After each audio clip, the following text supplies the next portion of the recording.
definition make them boys go loco. Who would have thought a chocolate factory could be so magical and so disturbing at the same time? Willy Wonka isn't just some eccentric guy with a top hat and a cane. He's a character who's changed faces, tones, and even animation styles. Wonka has evolved so much, we're no longer sure if we want to visit his factory or run away from it. In this video, I'm going to tell you the sweetest and strangest evolution of all, the complete story of Willy Wonka in film. Good morning, Starshine. The Earth says hello. Willy Wonka and the Chocolate Factory, 1971. Back in 1971, cinema gave us a little gem that, while not a box office hit at first, ended up becoming a cult classic. Yep, we're talking about the first time we saw the legendary Willy Wonka, played by the charismatic yet unsettling Gene Wilder. He'd be made into marshmallows in 5 seconds. Impossible, my dear lady. That's absurd. Unthinkable. Why? Because that pipe doesn't go to the marshmallow room, it goes to the fudge room. It all started with humble, good-hearted Charlie Bucket, a poor boy living with his family in a house that looked like it could fall apart any second. His life takes a wild turn when he finds one of 5 golden tickets that grant access to the most mysterious and secretive factory in the world, Willy Wonka's Chocolate Empire. But this wasn't just a tour, it was a test. A bizarre trip where kids were eliminated one by one for bad behavior, while Wonka watched with a smile and zero intention of helping. In this version, Wonka was classy, wore a top hat, had a mischievous gaze, and a tone of voice that made you think, is he joking or threatening me with candy? Gene Wilder played him like a mix between a charming magician and a passive-aggressive psycho. And get this, Gene actually asked that his first scene show him limping, then suddenly doing a somersault. Why? So nobody would know if they could trust him. That move became iconic. The factory in this movie was a trippy wonderland, from the chocolate river, navigated in a slightly creepy boat, to gum that turned people into fruit, and entire rooms where everything was edible. But it had a dark side too. Remember the tunnel scene? Flashing lights, screams, disturbing images, all while the kids and their parents were trapped on a boat. It was a horror scene hidden inside a family film, and that's what made it unforgettable. And of course, the Oompa Loompas. In this version, they were short, orange-skinned men with green hair who popped up every time a kid messed up. They'd sing and dance little moral lessons like judges delivering a weird musical verdict, but they never explained much. Oompa, loompa, doompa-dee-da. If you're not greedy, you will go far. They just appeared, sang, dragged the kid away, and left you thinking, wait, was that it? Roald Dahl, the original author, wasn't happy with the movie at all. He said it focused too much on Wonka and not enough on Charlie, and that it strayed too far from his book. In fact, he refused to allow a sequel. Still, the film gained a massive fan base over time, and Gene Wilder became one of the most iconic versions of the character ever.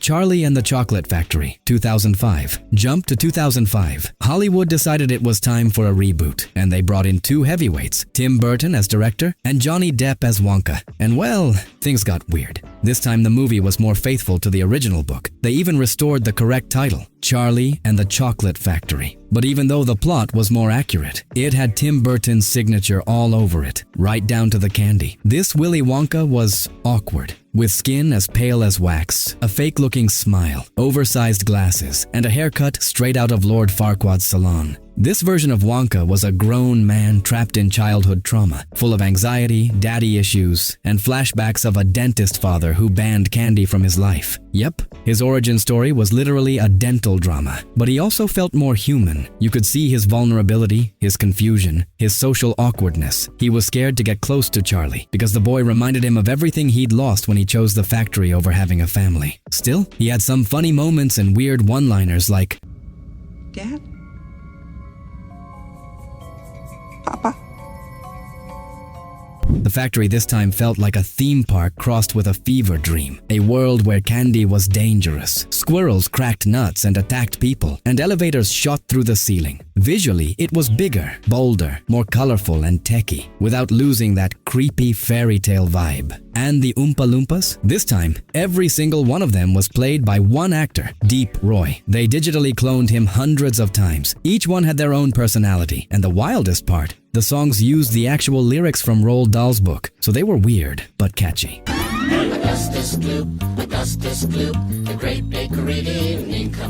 Director Tim Burton said he wanted to show a Wonka who didn't really understand how the real world works, like a genius trapped in his own bubble. Epic movie, 2006. Just when you thought you'd seen it all, along comes Epic Movie in 2006 with a parody of Willy Wonka that's just as absurd as it is hilarious. Honestly, I wasn't sure whether to include this one in the evolution, but hey, since there aren't that many versions, I figured why not? This version of Wonka shows up in a scene that directly spoofs the 2005 Tim Burton version. Here, Willy Wonka is played by a completely ridiculous actor with an over-the-top hairstyle and a smile that's more terrifying than sweet. It's like Johnny Depp went on a really bad sugar trip. Instead of the classic magical factory, we get a grotesque and creepy version. Like Tim Burton went full goth mode. Wonka offers candy to the kids, but in this parody, the sweets are toxic, and what goes on inside the factory is anything but magical.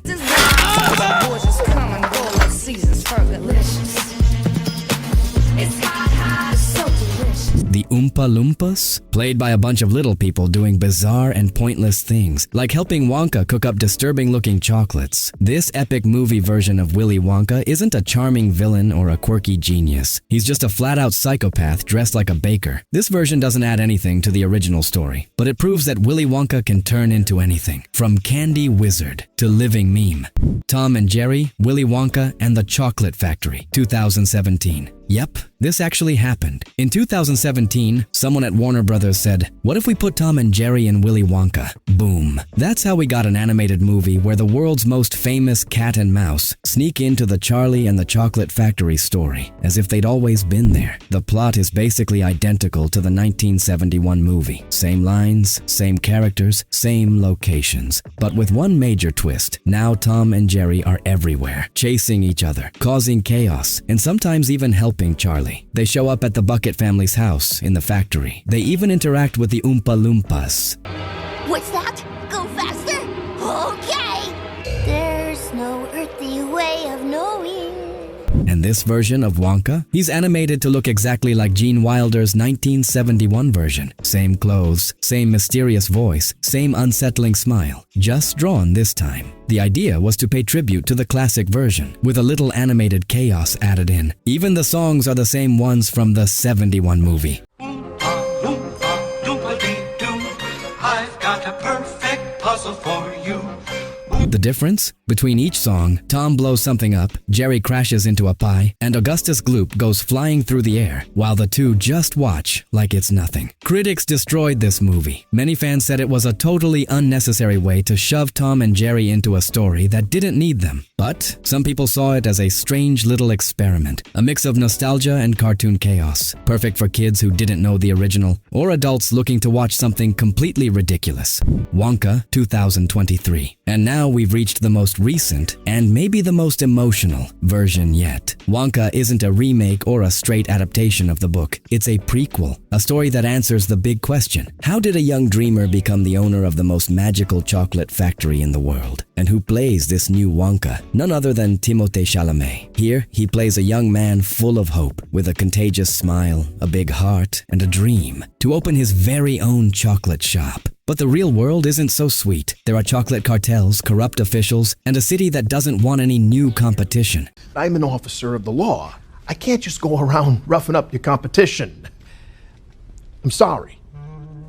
This version of Wonka is more vulnerable, more human, but also more creative and charming. He's like a young entrepreneur fighting the system, armed with cocoa, sugar, and wild imagination. The movie shows how he meets his first allies, invents his first candy recipes, faces off against the chocolate cartel, and slowly starts building the path toward the legendary factory. And we also get to see his first encounter with an Oompa Loompa, played by none other than Hugh Grant. Yes, the Oompa Loompas here are in a league of their own. Well, technically there's only one. So far, Hugh Grant plays him like a grumpy yet elegant little elf, full of sarcastic remarks and quirky dance moves.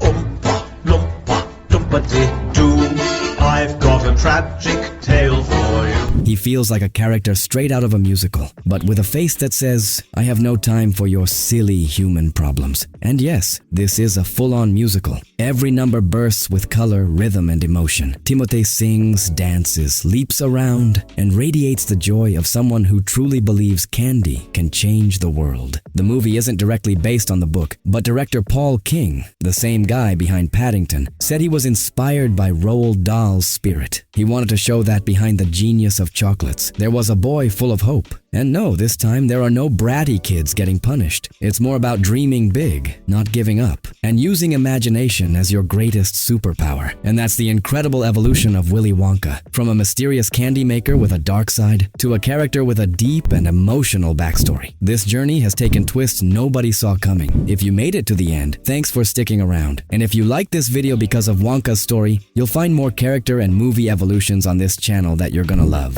So you know what to do. Check out the channel, drop a like, subscribe, and hit that bell. See you in the next video.